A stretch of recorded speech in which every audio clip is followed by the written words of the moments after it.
আসসালামু আলাইকুম প্রিয় দর্শক এবং শ্রোতা, আপনারা কেমন আছেন? আশা করি প্রত্যেকেই ভালো আছেন। এই দোয়া এবং শুভকামনা জানিয়ে শুরু করছি আজকের ভিডিও। আসলে আমরা বাড়িতে কিছু মুরগি পালন করে থাকি, তো সেই মুরগিগুলোকেই আপনাদের দেখানোর চেষ্টা করছি। এগুলো আমাদের বাড়িতে পালন করা মুরগি।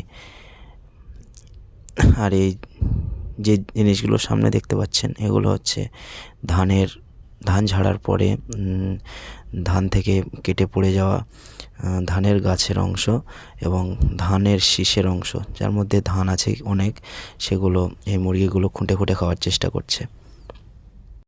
এটা আমাদের বাড়ির সবথেকে প্রবীণতম মুরগি। এখানে নেটের মধ্যে থেকে ধান খুঁটে খাচ্ছিল।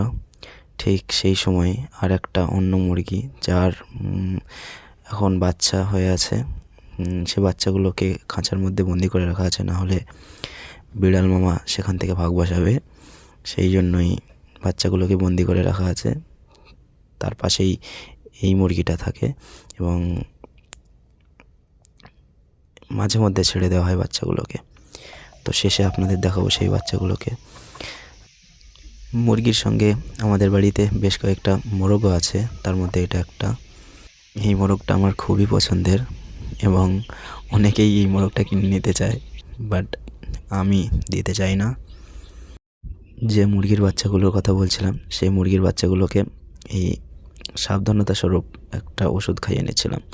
অ্যাকচুয়ালি আমাদের বাড়ি যতগুলো মুরগি, হাঁস, মোরগ আছে, সবগুলোকেই আমরা ওষুধ খাইয়ে দিয়েছি, যাতে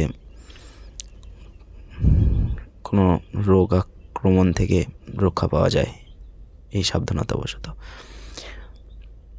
তো আমাদের এখানে মোট 22টা মুরগির বাচ্চা ছিল। সবগুলোই খুবই কিউট।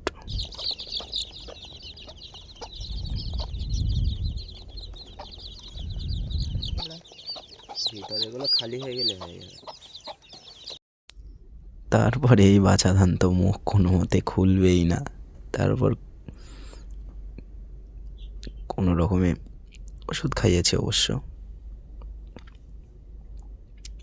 তো আপনাদের এই মুরগির বাচ্চাগুলোকে দেখতে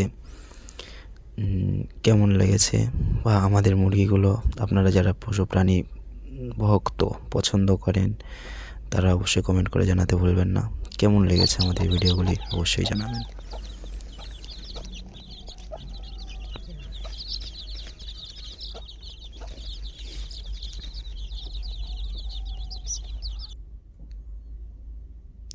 এই বাচ্চাটাও ঠিক একই রকম, মুখ খুলতে চাইছিল না, জোর জবরদস্তি মুখ খোলানো হয় আর কি।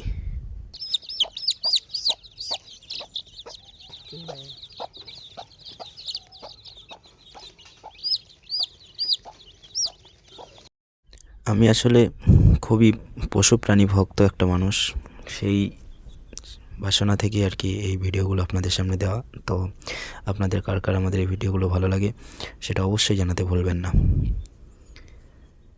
আরও কোন ধরনের ভিডিও পেতে চান আমাদের চ্যানেল থেকে সেটা জানাতে ভুলবেন না।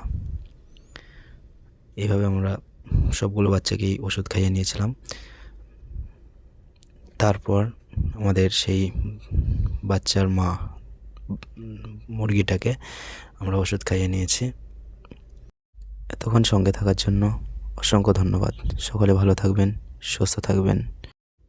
আসসালামু আলাইকুম রহমতুল্লাহ।